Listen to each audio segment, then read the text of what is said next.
Puji Tuhan, perkenalkan nama saya Giovanni Gideon Regensung, mahasiswa STT RMK.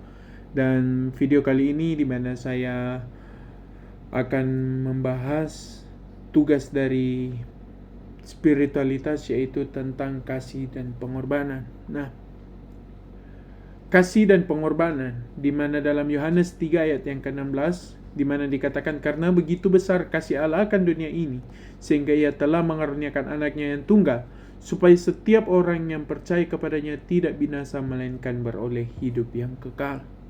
Nah, kasih dan pengorbanan ini didasari oleh kasih Yesus, di mana dia mengaruniakan anaknya yang tunggal.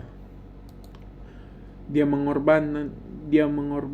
Jadi kasih tanpa pengorbanan adalah sia-sia. Sebab itu kasih dan pengorbanan ini, kalau kita berbicara kasih, pasti ada pengorbanan. Nah, dampak pada kasih, yaitu kasih akan menjadi penggerak atau penyebab kita melakukan tindakan-tindakan yang sifatnya extraordinary.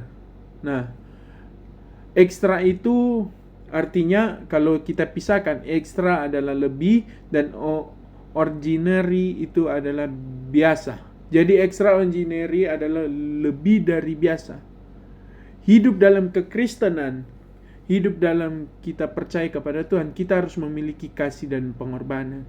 Yaitu kita harus memiliki kasih yang lebih dari biasa, yaitu kasih yang kita harus memiliki kasih yang luar biasa.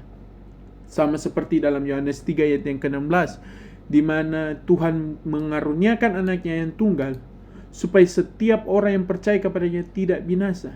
Ini dia menunjukkan kasihnya.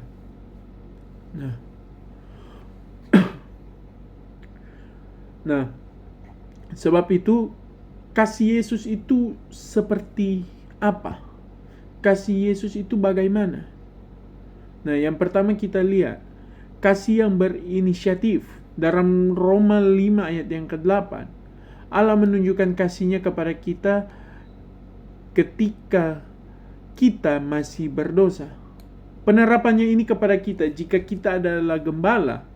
Nah, ketika kita menjadi gembala atau ketika kita menjadi hamba Tuhan, kita harus mengasihi jemaat walaupun mungkin jemaat itu sedang tidak baik-baik atau kacau.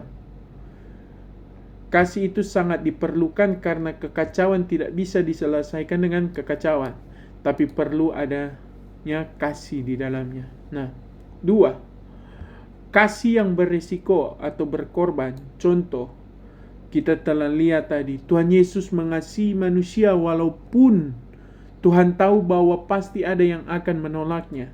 Walaupun Tuhan tahu manusia ini adalah berdosa, sering menyakiti hati dia, tapi apa? Dia rela berkorban. Dia mengorbankan anaknya. Allah mengorbankan anaknya.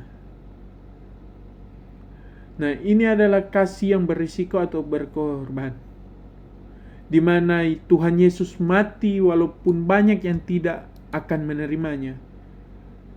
Sifat Allah, kita harus memahami kenosis, inkarnasi, dan salib. Kita selalu menganggap bahwa Tuhan Yesus itu nyata bagi seluruh manusia, mulai pada saat ia disalibkan. Padahal jika ditarik ke belakang, Tuhan Yesus telah berkorban dengan meninggalkan sifat kemahakuasaan dan lain-lain yang dimiliki dan menjadi bayi dalam kandungan.